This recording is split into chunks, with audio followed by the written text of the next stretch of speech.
بسم اللہ الرحمن الرحیم الحمد للہ رب العالمین والصلاة والسلام علی سیدنا مولانا محمد خاتم النبیین و امام المرسلین وعلی آلہ واصحابہ اجمعین وعلی کل من تبعہم بإحسان الی یوم الدین. اما بعد،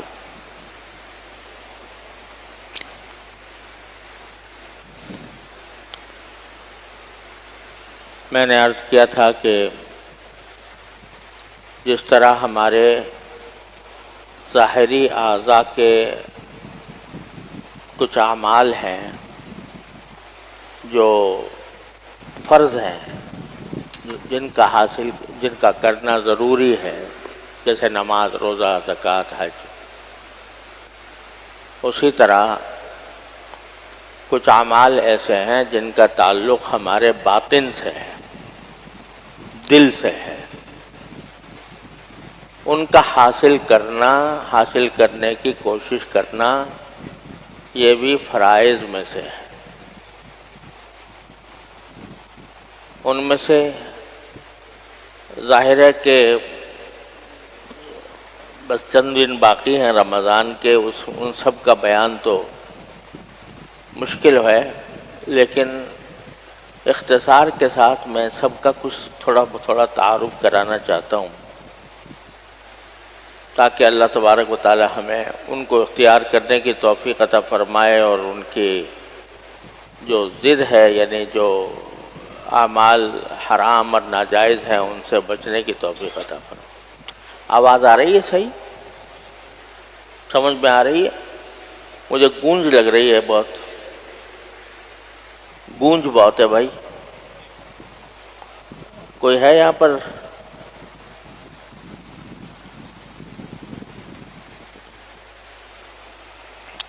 اس کے باوجود سمجھ میں آ رہی ہے؟ نہیں آ رہی ہے.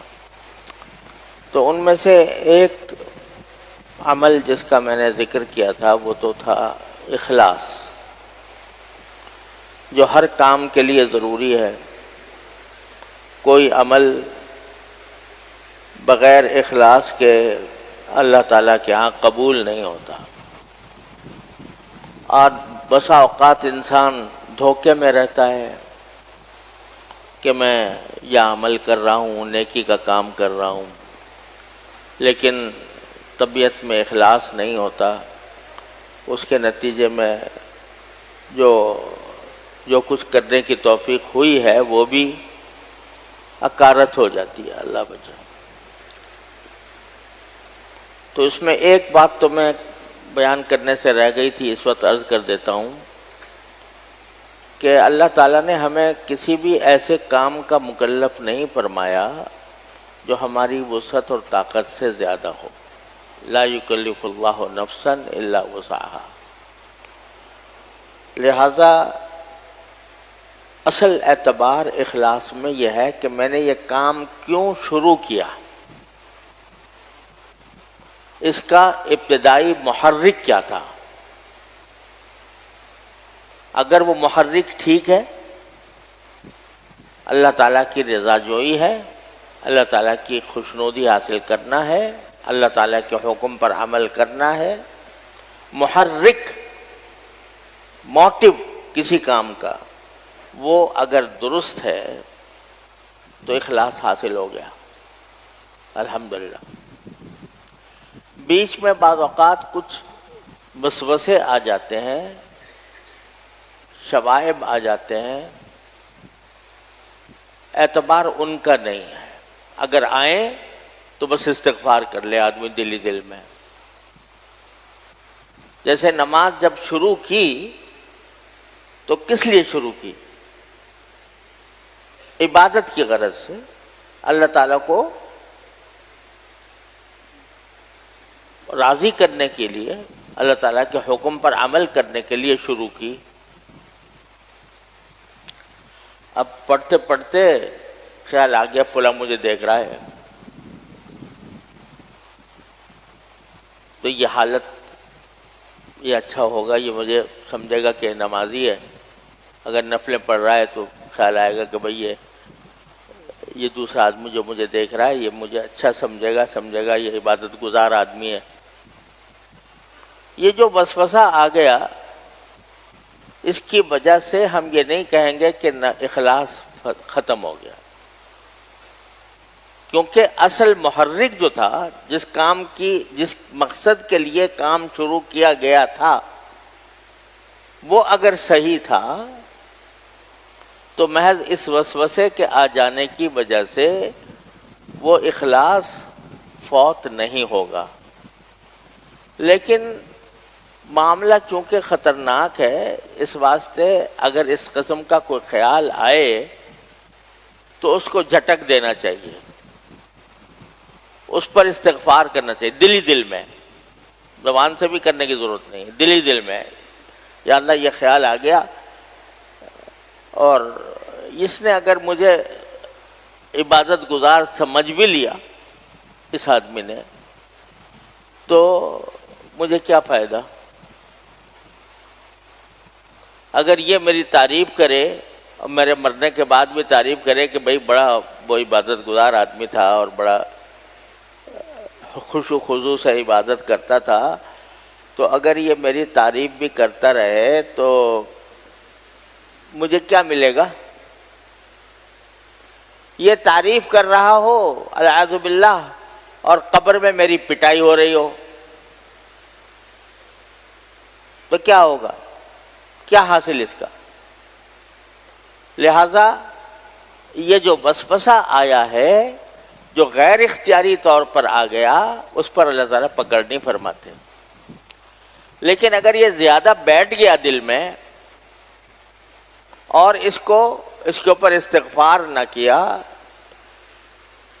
اس سے اللہ کی پناہ نہ مانگی اور یہ نہ سوچا کہ یہ کہیں میرے دل میں بیٹھ نہ جائے، تو خطرہ ہے کہ آگے جا کر یہ کہیں خود محرک کی شکل اختیار نہ کر لے. اب یوں سمجھو کہ ایک آدمی نے، اب آپ نے کوئی اچھی طرح خوش و خضوع سے نماز پڑھی، دیکھیے لمبے رکوع کیے، لمبے سجدے کیے، تلاوت کی بہت اچھی کہ تلاوت کی بہت دیر تک. ایک آدمی نے آ کے کہہ دیا کہ حضرت آج کی نماز دیکھ کے تو بس دل میرا بڑا متاثر ہوا. اب اس کے بعد ایک آدمی اور آ گیا، اس نے کہا جی واقعی میں نے آپ کو نماز پڑھتے ہوئے دیکھا تو واقعی بڑا زبردست سبق ملا، اور آپ جس طرح نماز پڑھ رہے تھے اللہ تعالیٰ ہمیں بھی اس طرح نماز پڑھنے کی توفیق دے. پھر تیسرا آ گیا، وہ بھی یہ کہہ رہا ہے، سمجھے. پھر چوتھا آ گیا، 8-10 آدمی آ کے کہہ رہے ہیں. تو جو انسان کا نفس ہوتا ہے نا وہ کہتا ہے یار یہ تو بڑی اچھا کام ہو گیا اور لوگوں کے اندر میرے بارے میں اچھا گمان پیدا ہو گیا، تو اب ایسا نہ ہو کہ کل کو میں نماز پڑھوں اور یہ مجھے برا کہیں کہ یہ آدمی ٹھیک تو نماز پڑھ رہا تھا اگلے دن اور پچھلے دن، اور آج جو نماز پڑھ رہا ہے وہ گد گد کر کے پڑھ رہا ہے، لہذا اسی طرح پڑھوں جیسا کل پڑھی تھی. سمجھ گئے نہیں؟ تو اب جو یہ پڑھ رہا ہے اس میں محرک بن گیا، لوگوں کا خوش ہونا، لوگوں کی تعریف کرنا، لوگوں کی طرف سے تعریف کرنا، یہ کیا بن گیا؟ یہ خود محرک بن گیا. تو اس لیے میں کہہ رہا ہوں کہ جو غیر اختیاری خیال آیا وہ غیر اختیاری خیال تو منع نہیں ہے، اس سے کوئی گھاٹا نہیں ہے، اس سے کوئی گناہ نہیں ہے. لیکن اگر یہ زیادہ اس کو پال لیا اس خیال کو اور اس سے استغفار نہ کیا اور یہ خیال نہ کیا کہ ان کی تعریف کا کوئی بھروسہ نہیں، میرا اللہ تعریف کرے، میرا اللہ یہ کہے کہ ادخلی فی عبادی وادخلی جنتی، تو وہ ہے کام. یہ خیال کرے. اگر یہ خیال نہیں کرے گا، یہ استغفار نہیں کرے گا، تو یہ خیال کسی وقت میں جا کر محرک بھی بن جائے گا اور آدمی ریاکاری ہی کے غرض سے پڑے گا پھر. تو اس وجہ سے اس سے استغفار بھی ضروری ہے، اس سے بچنا بھی ضروری ہے. اللہ اکبر کبیرہ.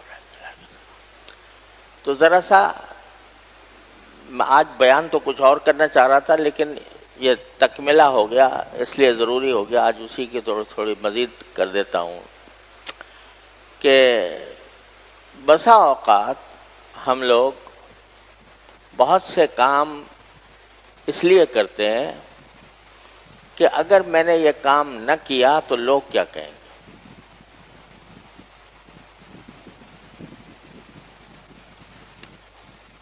نماز جنازہ ہو رہی ہے،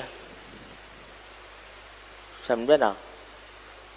اب خود سے تو دل چاہ نہیں رہا تھا نماز جنازہ کا پڑھنے کا، لیکن یہ سوچا یار اتنے سارے لوگ جا رہے ہیں، اگر میں نہ گیا تو کیا کہیں گے کہ مولانا صاحب بیٹھے ہیں، ساری دنیا تو جا رہی ہے نماز پڑھنے کے لیے اور یہ مولانا صاحب جو ہیں ان کو پرواہ ہی نہیں ہے، یہ بیٹھے ہیں. تو لوگ یہ بات دل میں سوچیں گے میرے بارے میں، تو چلو چلتے ہیں. کیا ہوا؟ اب جو محرک ہوا نماز جنازہ میں جانے کا وہ کیا ہوا؟ لوگوں کا ملامت کرنا. اخلاص فوت ہو گیا، اخلاص جاتا رہا. ہاں یہ سوچے کہ حدیث میں نبی کریم سرور عالم صلی اللہ علیہ وسلم نے ارشاد فرمایا کہ نماز جنازہ جو کسی مسلمان کی پڑھے اس کو آخرت میں ایک قرات ملے گا. ایک قرات ایک وزن ہوتا تھا جو چاندی سونے کا زمانے میں ہوتا تو تھوڑا ہی سا تھا، لیکن رسول کریم صلی اللہ علیہ وسلم نے فرمایا کہ جنت کا جو قیرات ہے وہ جبل احد کے برابر ہے، احد پہاڑ کے برابر. تو یہ فرمایا کہ جنازے کی نماز پڑھنے کے لیے جب کوئی آدمی نماز جنازہ پڑھتا ہے، ایک نماز جنازہ ایک کسی کی، تو اس کو ایک قرات کے برابر اجر ملتا ہے، اور وہ ایک قرات احد کے پہاڑ کے برابر ہے. احد کے برابر کیا چیز ملتی ہے؟ قرات تو ایک وزن ہے نا، سونا ملتا ہے، چاندی ملتی ہے، کیا ملتا ہے؟ تو وہ اس کا بیان نہیں حدیث میں. حدیث میں ایک قرات ملے گا. اب ایک قرات جبل احد کے برابر. اب جنت کے اندر جا کر کیا اس کی شکل ہوگی ایک قرات کی جبل احد کی، تو وہ ہمیں پتہ بھی نہیں. اللہ تعالیٰ ہی اپنے فضل و کرم سے عطا فرمائیں گے، اور ان کا فضل و کرم، ان کی عنایت جو ہے وہ ایسی ہے کہ ایک جبل احد کے برابر پتہ نہیں کیا دے دیں گے. کتنی اونچی چیز ہوگی، ایسی چیز ہوگی کہ جو ہمارے تصور سے باہر ہے. کیوں؟ اس لیے کہ اگر ہمارے تصور میں ہوتی تو سرکار دو عالم صلی اللہ علیہ وسلم بیان فرما دیتے، بھئی اتنا سونا ملے گا، اتنی چاندی ملے گی، اتنا فلاں چیز ملے گی. آپ نے وہ تو بیان فرمایا نہیں، بس یہ کہا کہ ایک قرات ملے گا. اور قرات کس چیز کا بھائی؟ سونے کا، چاندی کا، پیتل کا، کس چیز کا؟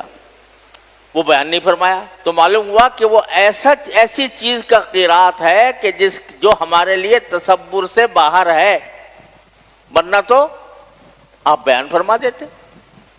اس لیے اتنا بڑا ثواب ہے جس کو ہم تصور بھی نہیں کر سکتے. نماز جنازہ پڑھنے میں کتنی دیر لگتی ہے؟ چار تکبیریں، 4 منٹ بھی نہیں لگتے. تو آدمی اس غرض سے جائے کہ بھئی مجھے قرات ملے گا وہاں جا کے. یہ ہے اخلاص. حضرت عبداللہ ابن عمر رضی اللہ تعالیٰ عنہ کو یہ حدیث معلوم نہیں تھی کہ نماز جنازہ پڑھنے پر ایک قرات ملتا ہے. بعد میں جب حدیث معلوم ہوئی تو ایسا افسوس کا اظہار کیا کہ ہائے افسوس، ہم نے بہت سے قرات ضائع کر دیے. یعنی موقع تھا نماز جنازہ پڑھنے کا، نہیں پڑھی تو وہ قرات ضائع ہو گیا. تو آدمی اگر اس نیت سے جا رہا ہے کہ مجھے قرات ملے گا تو بے شک وہ اخلاص ہے، اس پر سارا اجر و ثواب ہے. اور اگر اس لیے جا رہا ہے کہ بھیڑ جا رہی ہے، اگر میں اس میں شامل نہ ہوا تو لوگ کہیں گے کہ یار یہ بڑا بے غیرت آدمی ہے کہ یہ نماز جنازہ میں بھی شامل نہیں ہوتا لوگوں کے، اس غرض سے جا رہا ہے تو کچھ نہیں، وہ اخلاص نہیں ہے، وہ ریاکاری ہے. اور اس کے نتیجے میں آدمی جو ہے وہ اس کو وہ اجر حاصل نہیں ہوتا، بلکہ الٹا گناہ لازم ہو سکتا ہے. ہر کام میں دیکھو، کسی کی بیمار پرسی کرنے جانا ہے، کوئی آدمی بیمار ہے، اپنے اعزہ میں، احباب میں، ملنے جلنے والوں میں بیمار ہے، اس کی عیادت کرنے کے لیے جانا ہے. اب ایک طریقہ تو یہ ہے کہ حدیث میں بڑی فضیلت آئی ہے بیمار کی عیادت کرنے کی.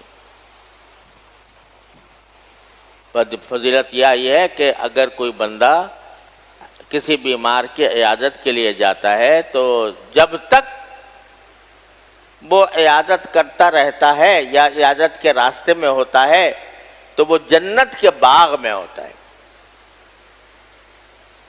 ایک تو یہ حدیث ہے، اور ایک حدیث میں ہے کہ جب تک وہ عیادت کے کام میں لگا رہتا ہے تو اس کو 70,000 فرشتے اس کے لیے دعا کرتے رہتے ہیں. اب اگر کوئی شخص کسی کی بیمار پرسی کے لیے جا رہا ہے، عیادت کے لیے جا رہا ہے، اور اس فضیلت کے حصول کے لیے جا رہا ہے کہ اللہ میں نے کہا ہے کہ جنت کے باغ میں ہوگے، اور اللہ تعالیٰ نے فرمایا کہ 70,000 فرشتے تمہارے لیے دعا کرتے رہے ہوں گے، تو سبحان اللہ، یہ عیادت کا بہت اعلیٰ مقام ہے، بہت ثواب ہے، بہت اجر و ثواب کی چیز ہے، انسان کے لیے بہت بڑی نعمت ہے، سعادت ہے. لیکن دوسرا ایک پہلو سمجھ لو، بھئی سنا ہے کہ فلاں صاحب بیمار ہیں، اب عیادت کو جانے کو دل تو چاہ نہیں رہا، نہ اس کی فضیلت کا کوئی تصور ہے. خیال یہ ہے کہ اگر میں نہ گیا تو کیا ہوگا، لوگ یہ کہیں گے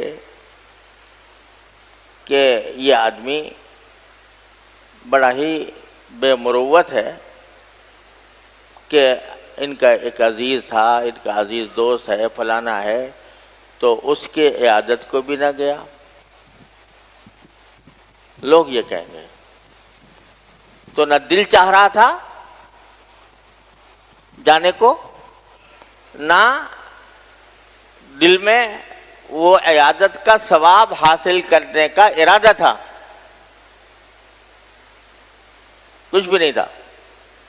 لیکن یہ سوچ کر کہ اگر نہیں جاؤں گا تو یہ محلے والے کیا کہیں گے کہ ساری دنیا آ رہی تھی عیادت کے لیے، یہ نہیں آیا. اب جو آدمی جا رہا ہے تو اس میں محرک کیا ہوا؟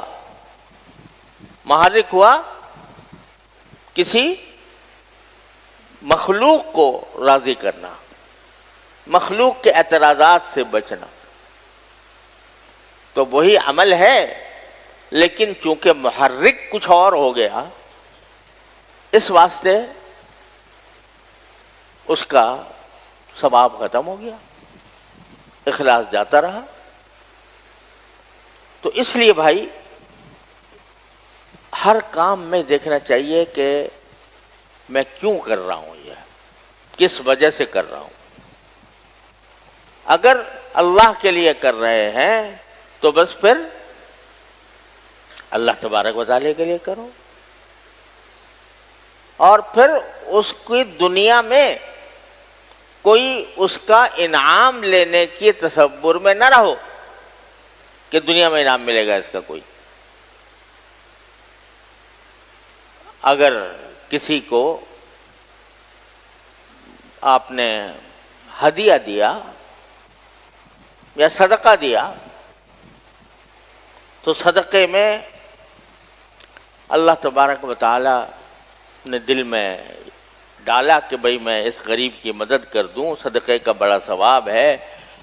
قرآن کریم نے فرمایا کہ 700 گنا زیادہ اجر دیا جاتا ہے صدقے کے اوپر، اس غرض سے کر رہا ہوں، تو وہ صدقہ بڑا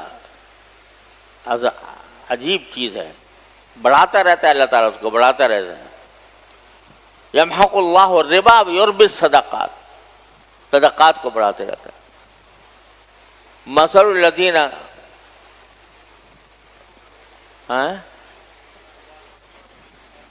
اموالہم فی سبیل اللہ مئۃ حبہ، ایک تو یہ ہے۔ دوسرا یہ کہ جو لوگ اللہ کے راستے میں خرچ کرتے ہیں، سورہ بقرہ میں ہے کہ اور اللہ تعالیٰ کی رضا کے لیے خرچ کرتے ہیں، تثبیتاً اللہ پختگی حاصل کرنے کے لیے اللہ تعالیٰ کے دیے ہوئے نعمت کے اوپر اور اس کے شکر کے اوپر پختگی حاصل کرنے کے لیے، تو ان کی مثال ایسی ہے جیسے ایک ٹیلے کے اوپر ایک باغ ہو، جنت بربۃ، اور اصابہا وابل، اس کے اوپر بارش برسے، زمین زرخیز تھی، اس کے اوپر بارش برسی، تو بارش کیا برسی؟ بارش برسے بَإِلَّمْ يُصِبْهَا وَابِلٌ فَطَلْ، تو شبنمی گر جائے، یہ چھوٹے چھوٹے قطرے ہی گر جائیں تو بھی اس کے اندر ایک نشو و نما پیدا ہو جاتی ہے، اور اس سے ایک پورا باغ جنم لے لیتا ہے۔ لیکن اگر کوئی شخص ریاکاری کی وجہ سے دے تو پھر وہ فرمایا کہ ایسے ہے جیسے کہ آدمی نے باغ اگایا اور اس کے اوپر آ کر بگولے نے حملہ کر دیا اور وہ کچھ بھی نہ رہا۔ تو یہ اگر صدقہ اس لیے دیا جا رہا ہے، یا ہدیہ بھی اسی میں داخل ہے، اس لیے دیا جا رہا ہے کہ نہ دیا میں نے تو ناک کٹ جائے گی۔ شادی بیاہ میں بہت ہوتا ہے، یہ دل سے اندر سے دل نہیں چاہ رہا، یہ سوچ رہا ہے یار کسی طرح اس سے شادی سے نجات ہی مل جائے تو اچھا ہے، نہ مجھے جانا پڑے نہ مجھے کچھ دینا پڑے، دل میں یہ بات آ رہی ہے۔ لیکن یہ سوچتا ہے کہ اگر نہیں جاؤں گا تو ناک کٹ جائے گی معاشرے میں، اور لوگ مجھے کیا کہیں گے کہ بھئی فلاں کی شادی تھی، یہ خالی ہاتھ آ گیا، کچھ بھی نہیں دیا۔ اب یہ وہی چیز ہے، پیسے تو پھر بھی خرچ ہوئے، دل محسوس کے ہوئے، افسوس کر کے ہوئے، اور آخرت میں ملا کچھ بھی نہیں۔ اگر وہی چیز تم اس غرض سے پڑھتے ہیں، میرا بھائی ہے، میرا بھتیجا ہے، میرا بھانجا ہے، یہ میرا عزیز رشتہ دار ہے، یہ میرے دل کا ٹکڑا ہے، اس کے یہاں ایک خوشی ہے، میرا دل چاہتا ہے کہ میں اس میں حصہ لوں، میرا دل چاہتا ہے کہ میں اس کو کچھ پیش کروں، ہدیہ پیش کروں۔ اور نبی کریم صلی اللہ علیہ وسلم نے ہدیہ پیش کرنے پر فضیلت بیان فرمائی ہے کہ تم ایک دوسرے کو ہدیہ دیا کرو، تحاببتم، تمہارے درمیان محبتیں پیدا ہوں گی۔ تو کیا ہوگا؟ پیسے بھی الحمدللہ خرچ ہوئے، اور صحیح جگہ پہ خرچ ہوئے، ثواب ملا، اجر ملا ہدیہ دینے کا۔ اور میرے والد ماجد قدس اللہ تعالیٰ سرہ فرمایا کرتے تھے کہ انسان کے لیے دنیا میں جتنے بھی آمدنی کے ذرائع ہیں ان میں سب سے زیادہ بابرکت کسی مسلمان کا محبت سے دیا ہوا ہدیہ ہے، سب سے بابرکت۔ آدمی کوئی کام کر کے کما رہا ہے، تجارت کر کے کما رہا ہے، کوئی خدمت انجام دے کے کما رہا ہے، یہ سب جائز اچھے ہیں، سب کارآمد ہیں، لیکن اگر کوئی آدمی مسلمان ہے اور وہ محبت سے ہدیہ دے رہا ہے اپنے، اور کوئی داعی اس کے دل میں نہیں ہے سوائے اس کے کہ محبت کا اظہار کر رہا ہے، اس کو نہ کچھ صلہ چاہیے، نہ اس کو کوئی شکریہ چاہیے، نہ اس کو کوئی اس کا کوئی مفاد وابستہ ہے، اور وہ ہدیہ دے گیا، تو وہ کیا ہے؟ وہ بڑا اجر و ثواب کی چیز ہے۔ اور حضرت والد صاحب فرماتے ہیں کہ آمدنی کے تمام ذرائع میں سب سے زیادہ برکت کی چیز وہ ہے، اس لیے اس سے کبھی بھی استغنا نہ کرنا چاہیے، نہ استغنا کرنا چاہیے، نہ اس کی ناقدری کرنی چاہیے۔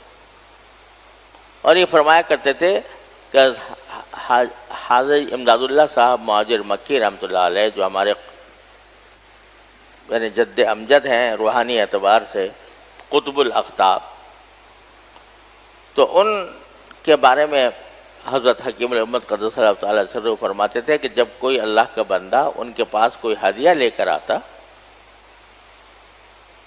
حضرت کی عادت تو کھانے پینے کی نہیں تھی، زیادہ مختصر سی خوراک تھی، کوئی اہتمام نہیں تھا خاص کھانے کا، لیکن کوئی شخص لے کر آیا کوئی ہدیہ تو اس میں سے کچھ نہ کچھ ضرور کھا لیتے تھے، چاہے وہ حضرت کے مزاج کے مطابق ہو یا نہ ہو،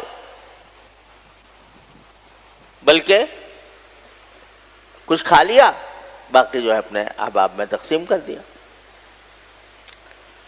اور وجہ یہ بیان کرتے تھے کہ یہ محبت ایک ایمان کی محبت کے وجہ سے یہ ہدیہ آیا ہے، تو اس میں برکت ہے، میں اس برکت سے محروم نہیں رہنا چاہتا۔ تو کسی مسلمان کا محبت سے دیا ہوا ہدیہ بڑی برکت کی چیز ہے۔ اب محبتیں دیکھو، جب کوئی آدمی محبت سے اخلاص سے دیتا ہے تو اس کی برکات ہی اور ہوتی ہے، دینے والے کے لیے بھی اور لینے والے کے لیے بھی۔ اور اخلاص کا یہ بسا اوقات ہوتا ہے کہ لوگ دے بھی گئے، پتہ ہی نہیں چل رہا کہ کس نے دیا تھا۔ یہ اخلاص کی انتہائی شکل ہے۔ اگرچہ آدمی کو چاہیے جب کوئی دے تو پھر اس کا بتا، تاکہ ذہن مشوش نہ ہو، لیکن لوگوں کی محبت کا اظہار اس طرح ہوتا ہے تو اس پر اللہ تبارک و تعالیٰ کی طرف سے انشاءاللہ رحمتیں بھی ہوں گی اور برکت بھی ہوگی۔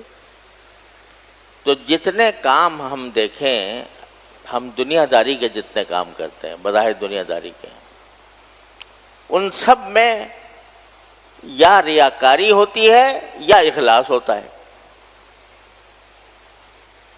تو بس اپنے آپ کو اس طرف موڑنا ہے کہ ہم جو کام کریں وہ اخلاص کے لیے، اللہ کے لیے کریں۔ ہمارا دینا، ہمارا لینا، ہمارا سونا، ہمارا جاگنا، ہمارا ہر کام اللہ کے لیے۔ ان صلاتی و نسکی و محیایا و مماتی للہ رب العالمین، ہر کام اللہ کے لیے۔ اور اس کا میں نے جیسا کل بھی عرض کیا تھا، پرسوں، کہ صبح کے وقت میں یہ عہد کر لیں، ان صلاتی و نسکی و محیایا و مماتی للہ رب العالمین۔ بار بار اس لیے کہتا ہوں کہ یاد دہانی ہوتی رہے، لیکن ہمارے حضرت والا قدس اللہ تعالیٰ سرہ، اللہ تعالیٰ ان کے درجات بلند فرمائے، ایک ہی بات روز جب بھی جاؤ وہی بات، جب بھی جاؤ وہی بات، یہی شکر کی بات، اللہ تعالیٰ کے سے تعلق قائم کرنے کی بات، اخلاص کی بات، ان صلاتی و نسکی و مایا و ماتی اللہ، پتہ نہیں کتنی مرتبہ۔ تو ایک دن فرمانے لگے کہ یہ باتیں جو میں بار بار کرتا ہوں، ایک ہی بات بار بار، تو در حقیقت اس لیے ہے کہ ایک آدھ مرتبہ سننے سے، ایک دو مرتبہ سننے سے دل میں نہیں بیٹھتا، اور وقت پر یاد بھی نہیں آتا۔ لیکن ایک ہی بات آدمی سنتا رہے، کانوں میں پڑتی رہے، تو کبھی نہ کبھی جا کر وہ اثر کر جائے گی۔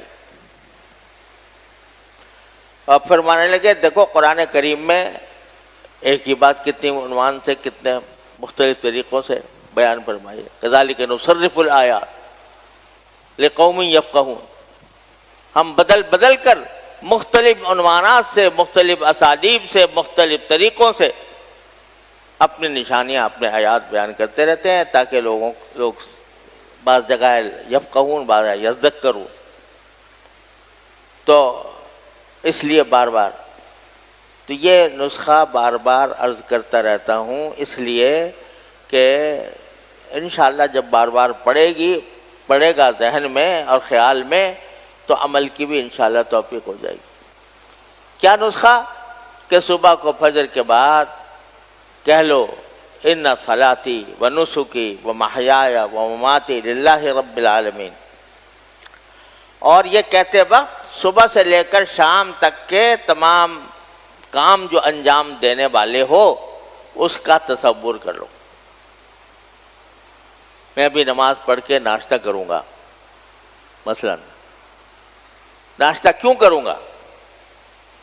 ناشتہ اس لیے کروں گا کہ نبی کریم صلی اللہ علیہ وسلم نے فرمایا کہ ان لنفسک علیک حقا، تیرے نفس کا تو تیرے اوپر حق ہے، اس لیے کروں گا کہ نبی کریم صلی اللہ علیہ وسلم کے پاس اچھا کھانا آتا تھا، آپ شکر ادا کر کے کھا لیا کرتے تھے، اتباع سنت میں کروں گا۔ باہر جاؤں گا، ملازمت پہ جاؤں گا، تو کیوں جاؤں گا؟ اس لیے جاؤں گا کہ اللہ تعالیٰ نے حلال کمائی میرے ذمہ کی ہے۔ غرض صبح سے لے کر شام تک کے تصورات کر کے اس میں کوئی اچھی نیت پیدا کر لو، ان صلاتی و نسکی و مایا و ماتی کہتے ہوئے، اور پھر ساتھ میں دعا بھی کر لو، یا اللہ میں نے کہہ تو دیا، ایک دعویٰ کر دیا میں نے کہ میری سارے کام آپ کے لیے ہوں گے، لیکن میں کر نہیں سکتا جب تک کہ آپ کی توفیق شامل حال نہ ہو۔ تو اے اللہ مجھے اپنے اس دعوے میں سچا کر دیجئے، اور جو ارادہ کیا ہے وہ ارادہ پائے تکمیل تک پہنچانے کی توفیق عطا فرما دی۔ اللہ تعالیٰ سے یہ راز و نیاز کر کے صبح سویرے راز و نیاز کر کے اللہ تعالیٰ سے پھر دن شروع کرو، انشاءاللہ وہ دن جو ہے وہ اجر و ثواب لے کر آئے گا، انشاءاللہ اصلاح نفس کا پیغام لے کر آئے گا، اور اللہ تبارک و تعالیٰ اس کی برکت سے ہمارے پوری زندگی کو اپنے رضا کے مطابق بنا دیں گے۔ لیکن کر لو، موتا یہ ہے، نفس یہ کہتا ہے ٹھیک ہے بات تو اچھی سننے میں آئی، اور ہے بھی آسان، کوئی مشکل بھی زیادہ نہیں ہے، بس کل سے شروع کریں گے۔ اب جب کل آئی تو وہی غفلت، وقت گزر گیا، بھول بھال گئے، اچھا بھائی کل سے کریں گے۔ ارے بھائی ابھی کیوں نہیں کر لیتے یار؟ جب بات دل میں آ رہی اسی وقت کر لو۔ تو کوئی ضروری نہیں کہ فجری کے اگلی فجر آئے گی تو کریں گے، ابھی بات سمجھ میں آئی، ابھی شروع کرو، بسم اللہ کرو، اور اللہ تعالیٰ سے یہ معاہدہ کر لو، پھر جب صبح آئے گی پھر کر لینا۔ تو بار بار یہ بات اس لیے عرض کی جا رہی ہے کہ اللہ تعالیٰ ہمیں اس کی عمل کی توفیق دے دے۔ یہ کامیابی کا ایک ایسا آسان نسخہ ہے جس میں کوئی لمبا چوڑا مجاہدہ بھی نہیں ہے، انشاءاللہ اس کے برکت سے اخلاص حاصل ہو جائے گا۔ وآخر دعوانا ان الحمدللہ رب العالمین۔